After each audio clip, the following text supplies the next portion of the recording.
ಚೆನ್ನಾಗಿದೆ ಎಂದು ಭಾವಿಸುತ್ತೇವೆ. ಗಾಜಿನ ಬಾಟಲಿಗಳನ್ನು ಹೇಗೆ ಉತ್ಪಾದಿಸಲಾಗುತ್ತದೆ ಎಂದು ನಿಮಗೆ ತಿಳಿದಿದೆಯೇ? ಕಾರ್ಖಾನೆಯಲ್ಲಿ. ಬಲ. ಅದೇ ರೀತಿ ಯಾವುದೇ ಉತ್ಪನ್ನ ಅಥವಾ ವಸ್ತುವನ್ನು ಕಾರ್ಖಾನೆಯಲ್ಲಿ ತಯಾರಿಸಲಾಗುತ್ತದೆ.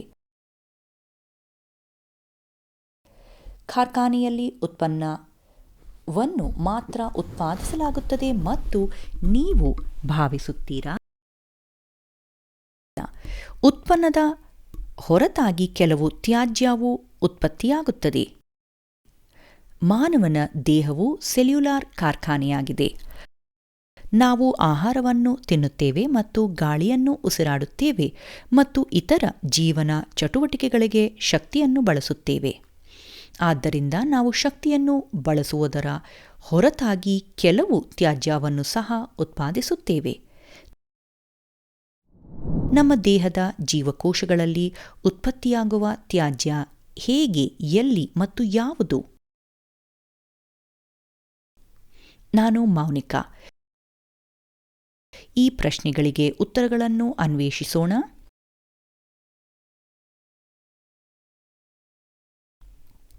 ಈ ವಿಷಯದಲ್ಲಿ 10ನೇ ತರಗತಿಯ ಜೀವಶಾಸ್ತ್ರದ ಜೀವನ ಪ್ರಕ್ರಿಯೆಗಳ ಪಾಠದಲ್ಲಿ ವಿಸರ್ಜನೆ. ಕಲಿಕೆಯ ಫಲಿತಾಂಶಗಳು. ಈ ವಿಷಯವನ್ನು ಅಧ್ಯಯನ ಮಾಡಿದ ನಂತರ ನೀವು ಇದರ ಬಗ್ಗೆ ತಿಳಿಯುವಿರಿ. ವಿಸರ್ಜನೆ, ವ್ಯಾಖ್ಯಾನ, ಮಾನವರಲ್ಲಿ ವಿಸರ್ಜನೆ, ವಿಸರ್ಜನಾ ಅಥವಾ ಮೂತ್ರದ ವ್ಯವಸ್ಥೆ, ರಚನೆ ಮತ್ತು ಕಾರ್ಯಗಳು.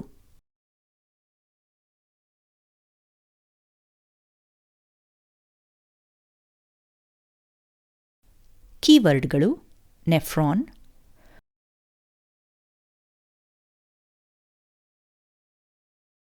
ಕೊಳವೆಯಾಕಾರದ ದ್ರವ,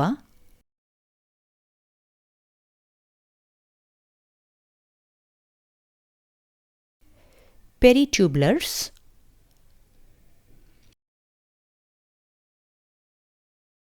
ಫೋಡೋಸೈಟ್,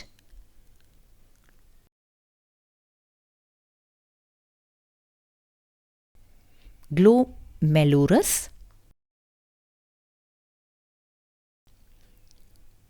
ಪ್ರಾಕ್ಸಿಮಲ್, ಸುಳಿಯಾಕಾರದ ಕೊಳವೆ ಪಿಸಿಟಿ,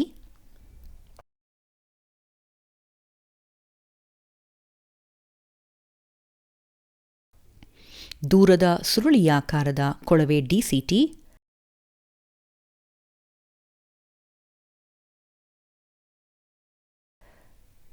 ಅಪೆರೆಂಟ್ ಅಪಧಮನಿ,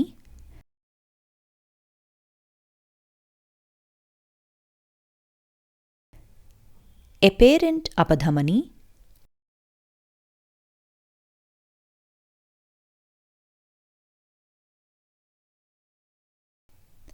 ಕ್ಯಾಲಿಸಿಸ್,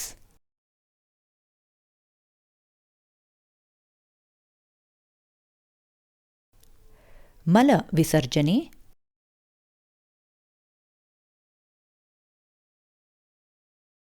ಚಯಾಪಚಯ, ಜೀವನ ಚಟುವಟಿಕೆಗಳಲ್ಲಿ ದೇಹದ ವಸ್ತುಗಳ ರಚನೆ, ಅನಾಬೋಲಿಸಂ ಅಥವಾ ಅವುಗಳ ಸ್ಥಗಿತ. ಕ್ಯಾಟಬಾಲಿಸಂ ಅನ್ನು ಒಟ್ಟಾರೆಯಾಗಿ ಚಯಾಪಚಯ ಚಟುವಟಿಕೆಗಳು ಎಂದು ಕರೆಯಲಾಗುತ್ತದೆ.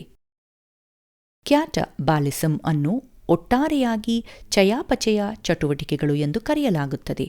ಜೀವಿಗಳು ವಿಭಿನ್ನ ವಸ್ತುಗಳನ್ನು ಬಳಸುತ್ತವೆ ಮತ್ತು ಚಯಾಪಚಯ ಕ್ರಿಯೆಯ ಸಮಯದಲ್ಲಿ ವಿಭಿನ್ನ ಉತ್ಪನ್ನಗಳನ್ನು ಉತ್ಪಾದಿಸುತ್ತವೆ. ಇವುಗಳಲ್ಲಿ ಕೆಲವು ಹಾನಿಕಾರಕವಾಗಬಹುದು ಮತ್ತು ದೇಹದಿಂದ ತೆಗೆದುಹಾಕಲಾಗುತ್ತದೆ ಅಥವಾ ಕೆಲವು ಇತರ ರೂಪಗಳಲ್ಲಿ ಪ್ಯಾಕ್ ಮಾಡಿ ಸಂಗ್ರಹಿಸಲಾಗುತ್ತದೆ.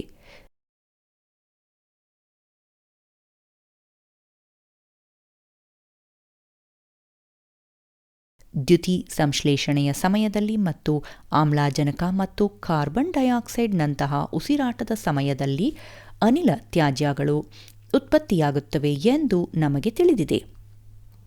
ಇತರ ಚಯಾಪಚಯ ಕ್ರಿಯೆಗಳು ಸಾರಜನಕ ತ್ಯಾಜ್ಯಗಳನ್ನು ಉತ್ಪಾದಿಸುತ್ತವೆ. ಅದನ್ನು ಲವಣಯಗಳು ಹೆಚ್ಚುವರಿ ನೀರು ಮತ್ತು ಹಲವಾರು ಇತರ ವಸ್ತುಗಳ ಜೊತೆಗೆ ತೆಗೆದುಹಾಕಬೇಕಾಗುತ್ತದೆ.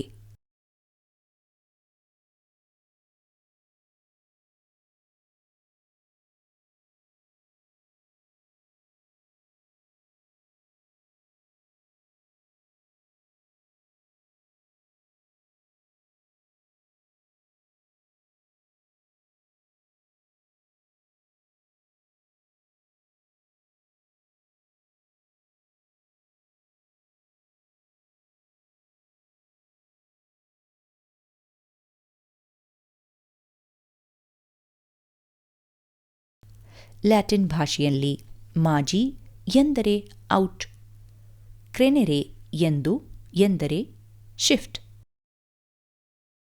ಈ ಪರಿಕಲ್ಪನೆಯ ನಕ್ಷೆಯಲ್ಲಿ ಮೂತ್ರದ ವ್ಯವಸ್ಥೆಯನ್ನು ನೋಡೋಣ. ಮಾನವರಲ್ಲಿ ವಿಸರ್ಜನೆ,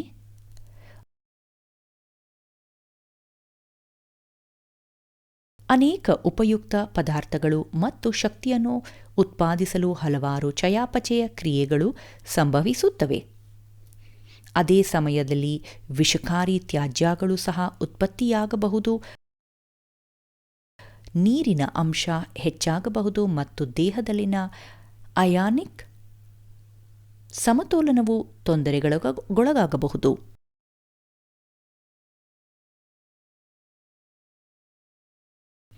ತ್ಯಾಜ್ಯ ಉತ್ಪನ್ನಗಳಲ್ಲಿ ಇಂಗಾಲದ ಡೈಆಕ್ಸೈಡ್, ನೀರು, ಸಾರಜನಕ ಸಂಯುಕ್ತಗಳಾದ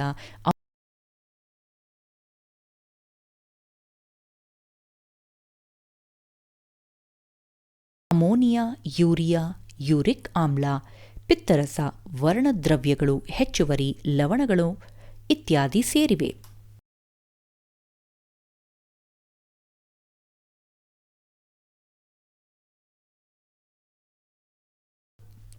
ಚಯಾಪಚಯ ಕ್ರಿಯೆಯ ಎಲ್ಲ ತ್ಯಾಜ್ಯ ಉತ್ಪನ್ನಗಳಲ್ಲಿ ಅತ್ಯಂತ ವಿಷಕಾರಿ ಅಮೋನಿಯಾ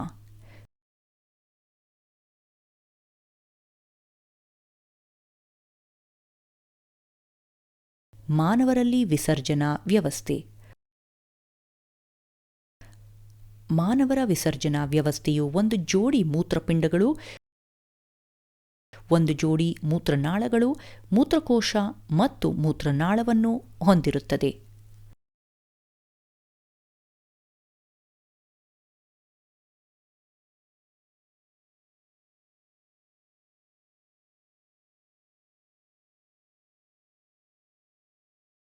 ಮೂತ್ರಪಿಂಡಗಳು ಮಾನವರಲ್ಲಿ ಮೂತ್ರಪಿಂಡಗಳೆಂದು ಕರೆಯಲ್ಪಡುವ ಒಂದು ಜೋಡಿ ಹುರುಳಿ ಆಕಾರದ ಕೆಂಪು ಕಂದು ರಚನೆಗಳಾಗಿವೆ.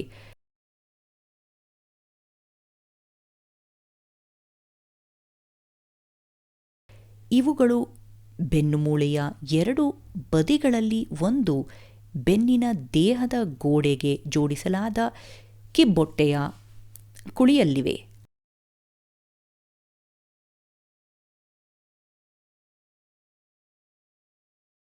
ಮೂತ್ರಪಿಂಡದ ಗಾತ್ರವು 10 ಸೆಂಟಿಮೀಟರ್ ಉದ್ದ, 5 ರಿಂದ 6 ಸೆಂಟಿಮೀಟರ್ ಅಗಲ ಮತ್ತು 4 ಸೆಂಟಿಮೀಟರ್ ದಪ್ಪವಾಗಿರುತ್ತದೆ.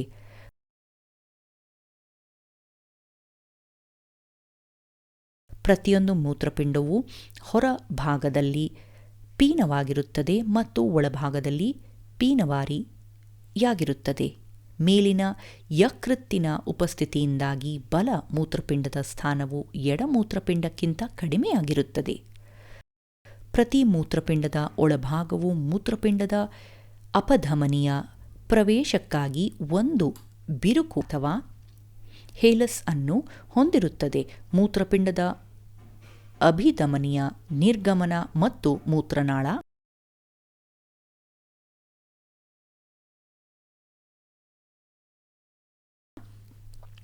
ಮೂತ್ರಪಿಂಡದ ಅಪಧಮನಿಯು ತ್ಯಾಜ್ಯ ಉತ್ಪನ್ನಗಳಿಂದ ತುಂಬಿದ ಆಮ್ಲಜನಕಯುಕ್ತ ರಕ್ತವನ್ನು ತರುತ್ತದೆ. ಮೂತ್ರಪಿಂಡದ ರಕ್ತನಾಳವು ಆಮ್ಲಜನಕರಹಿತ ರಕ್ತವನ್ನು ಒಯ್ಯುತ್ತದೆ.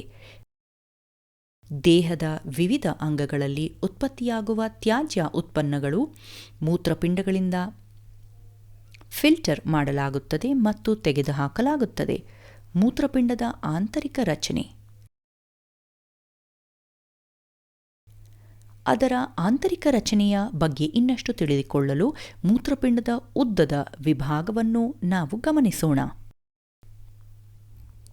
ಇದು ಕಾರ್ಟೆಕ್ಸ್ ಎಂದು ಕರೆಯಲ್ಪಡುವ ಗಾಢ ಬಣ್ಣದ ಹೊರವಲಯ ಮತ್ತು ಮೆಡ್ಯುಲಾ ಎಂಬ ತೆಳು ಒಳವಲಯದಂತಹ ಎರಡು ವಿಭಿನ್ನ ಪ್ರದೇಶಗಳನ್ನು ತೋರಿಸುತ್ತದೆ.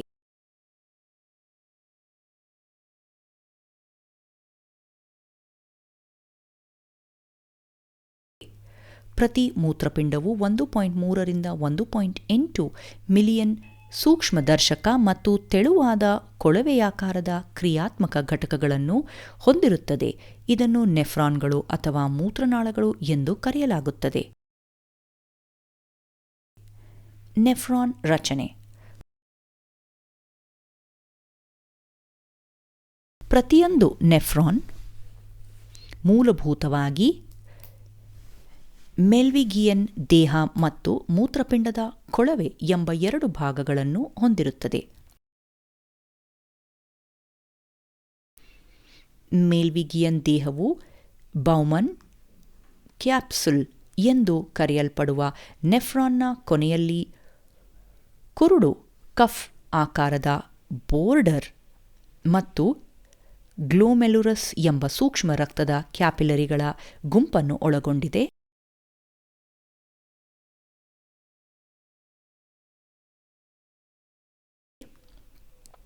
ಬೌಮನ್ ಕ್ಯಾಪ್ಸುಲ್ ಮತ್ತು ಗ್ಲೋಮೆರುಲಸ್ ಅನ್ನು ಮಾಲ್ಪಿಗಿಯನ್ ಕ್ಯಾಪ್ಯುಲ್ ಅಥವಾ ಮೂತ್ರಪಿಂಡದ ಕ್ಯಾಪ್ಸುಲ್ ಎಂದು ಕರೆಯಲಾಗುತ್ತದೆ.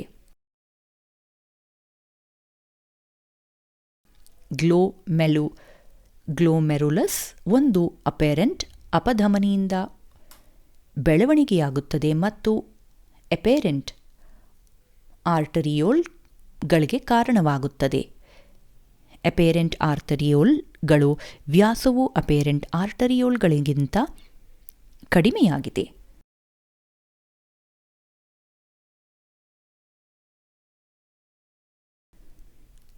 ಕಡಿಮೆ ವ್ಯಾಸದ ಕಾರಣ ಎಪೆರೆಂಟ್ ಅಪಧಮನಿಯು ಗ್ಲೋಮೆರುಲಸ್ನಲ್ಲಿ ಒತ್ತಡವನ್ನು ಉಂಟುಮಾಡುತ್ತದೆ ಮತ್ತು ಇದು ಶೋಧನೆ ಘಟಕವಾಗಿ ಕಾರ್ಯನಿರ್ವಹಿಸುತ್ತದೆ.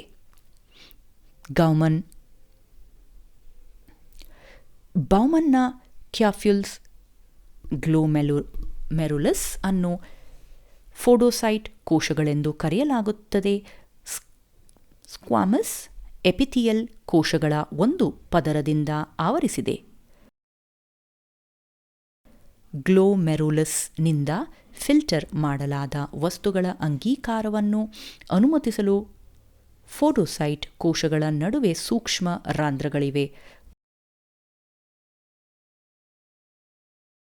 ಮೂತ್ರಪಿಂಡದ ಕೊಳವೆ.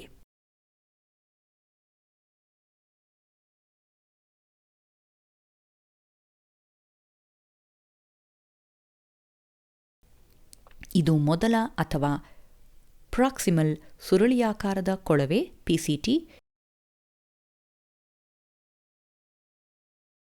ಯು ಆಕಾರದ ಕೊನೆಯ ಲೂಪ್ ಮತ್ತು ಎರಡನೇ ಅಥವಾ ದೂರದ ಸುರುಳಿಯಾಕಾರದ ಕೊಳವೆ ಡಿಸಿಟಿ ಎಂದು ಕರೆಯಲ್ಪಡುವ ಮೂರು ಭಾಗಗಳು ಹೊಂದಿವೆ.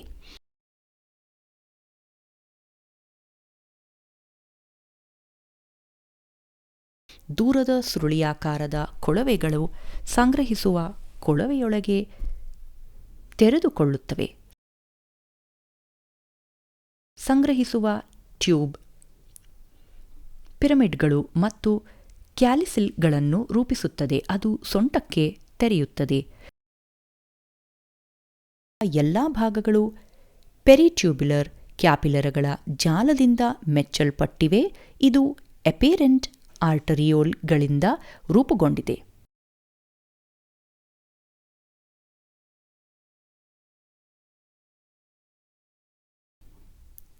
ಪೆರಿಟ್ಯೂಬ್ಯುಲರ್ ಕ್ಯಾಪಿಲರಿಗಳು ಸೇರಿ ಮೂತ್ರಪಿಂಡಗಳಾದ ನಾಳವನ್ನು ರೂಪಿಸುತ್ತವೆ ಮತ್ತು ಇತರ ನಾಳಗಳೊಂದಿಗೆ ಸೇರಿಕೊಳ್ಳುತ್ತವೆ. ಅಂತಿಮವಾಗಿ ಮೂತ್ರಪಿಂಡ ಅಭಿಧಮನಿಯನ್ನು ರೂಪಿಸುತ್ತದೆ. ಮೂತ್ರನಾಳಗಳು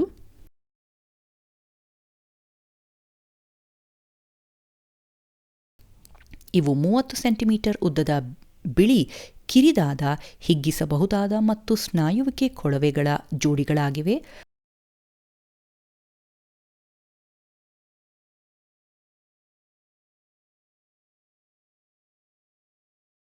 ಪ್ರತಿ ಮೂತ್ರನಾಳವು ಮೂತ್ರಪಿಂಡದ ಹಿಲಸ್ನಿಂದ ಉಂಟಾಗುತ್ತದೆ. ಇದು ಕೆಳಮುಖವಾಗಿ ಚಲಿಸುತ್ತದೆ ಮತ್ತು ಮೂತ್ರನಾಳಕ್ಕೆ ಒರೆಯಾಗಿ ತೆರೆಯುತ್ತದೆ.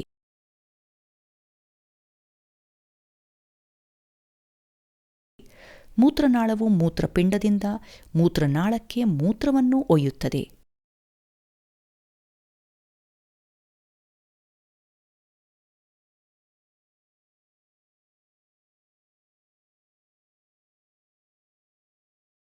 ಮೂತ್ರನಾಳದಲ್ಲಿ ಮೂತ್ರದ ಚಲನೆಯು ಪೆರಿಸ್ಟಿಲಿನ್ಸ್ ಮೂಲಕ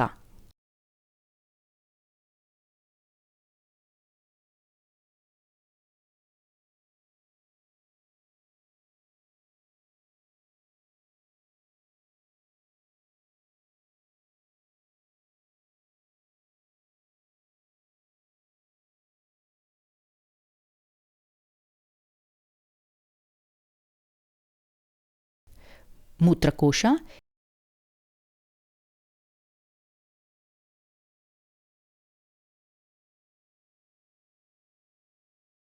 ಇದು ಕಿಬ್ಬೊಟ್ಟೆಯ ಶ್ರೋಣಿಯ ಭಾಗದಲ್ಲಿ ಸಂಭವಿಸುವ ಮಧ್ಯಮ ಪಿಯರ್ ಆಕಾರದ ಮತ್ತು ಹಿಗ್ಗಿಸಬಹುದಾದ ಚೀಲವಾಗಿದೆ.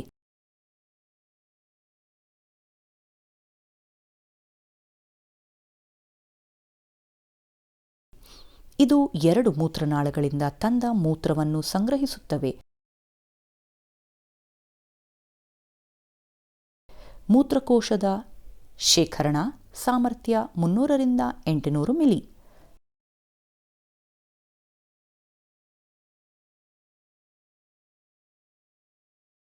ಮೂತ್ರನಾಳ ಇದು ಮೂತ್ರಕೋಶದಿಂದ ಮೂತ್ರವನ್ನು ಹೊರಕ್ಕೆ ತೆಗೆದುಕೊಳ್ಳುವ ಟ್ಯೂಬ್ ಆಗಿದೆ.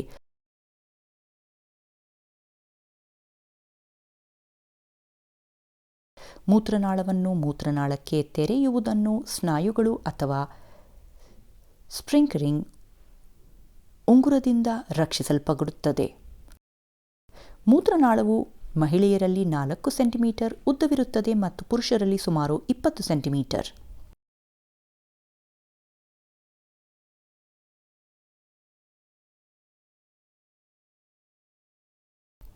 ಇದರ ತೆರೆಯುವಿಕೆಯು ಸ್ತ್ರೀಯರಲ್ಲಿ ಪ್ರತ್ಯೇಕವಾಗಿರುತ್ತದೆ, ಆದರೆ ಮೂತ್ರ ಜನಕಾಂಗದ ನಾಳವಾಗಿ ಪುರುಷರಲ್ಲಿ ಸಂತಾನೋತ್ಪತ್ತಿಗೆ ಪ್ರದೇಶದೊಂದಿಗೆ ಸಾಮಾನ್ಯವಾಗಿದೆ. ಮಲವಿಸರ್ಜನೆ ಮೂತ್ರವನ್ನು ತಾತ್ಕಾಲಿಕವಾಗಿ ಮೂತ್ರಕೋಶದಲ್ಲಿ ಸಂಗ್ರಹಿಸಲಾಗುತ್ತದೆ. ಮೂತ್ರಕೋಶದಲ್ಲಿ ವೃತ್ತಾಕಾರದ ಸ್ಪ್ರಿಂಕ್ಲರ್ ಸ್ನಾಯುಗಳ 2 ಸೆಗ್ಮೆಂಟ್ಗಳಿವೆ.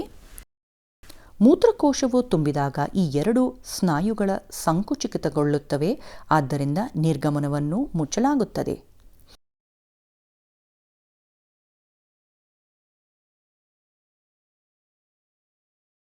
ಆದಾಗ್ಯೂ ಮೂತ್ರದ ಒತ್ತಡವು ಹೆಚ್ಚಾದಂತೆ ಗಾಳಿಗುಳ್ಳೆಯ ಗೋಡೆಗಳನ್ನು ವಿಸ್ತರಿಸಲಾಗುತ್ತದೆ ಮತ್ತು ಇದು ಸ್ವಯಂಚಾಲಿತ ಪ್ರತಿಫಲಿತ ಕ್ರಿಯೆಯನ್ನು ಪ್ರಚೋದಿಸುತ್ತದೆ. ಇದರಿಂದ ಮೇಲಿನ ಸ್ಪ್ರಿಂಕ್ಲರ್ ವಿಶ್ರಾಂತಿ ಪಡೆಯುತ್ತದೆ.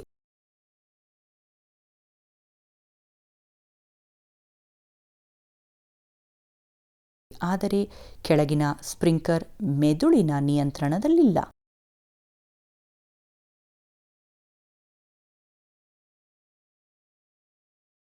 ಆದ್ದರಿಂದ ಈ ಸ್ನಾಯು ಸಡಿಲಗೊಳ್ಳುವವರ ಮೂತ್ರವನ್ನು ಇನ್ನೂ ಉಳಿಸಿಕೊಳ್ಳಬಹುದು. ಮೂತ್ರವಿಸರ್ಜನೆಯ ನಿಯಂತ್ರಣವು ಚಿಕ್ಕ ಮಕ್ಕಳಲ್ಲಿ ಇರುವುದಿಲ್ಲ, ಆದರೆ ಕ್ರಮೇಣ ಕಲಿಯಲಾಗುತ್ತದೆ.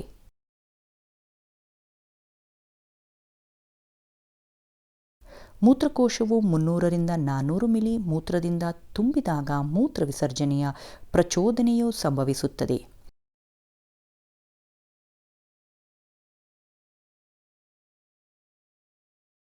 ವಿಸ್ತರಿಸಿದ ಗಾಳಿಗುಳ್ಳೆಯು ಪ್ರತಿಫಲಿತವನ್ನು ಅಭಿವೃದ್ಧಿಪಡಿಸಲು ನರ ತುದಿಗಳಲ್ಲೂ ಉತ್ತೇಜಿಸುತ್ತದೆ. ಆದಾಗ್ಯೂ ಮೂತ್ರವು ಗರಿಷ್ಠ 700 ರಿಂದ 800 ಮಿಲಿ ವರೆಗೆ ತುಂಬುವವರೆಗೆ ಮೂತ್ರಕೋಶದಲ್ಲಿ ಮೂತ್ರವನ್ನು ಉಳಿಸಿಕೊಳ್ಳಬಹುದು.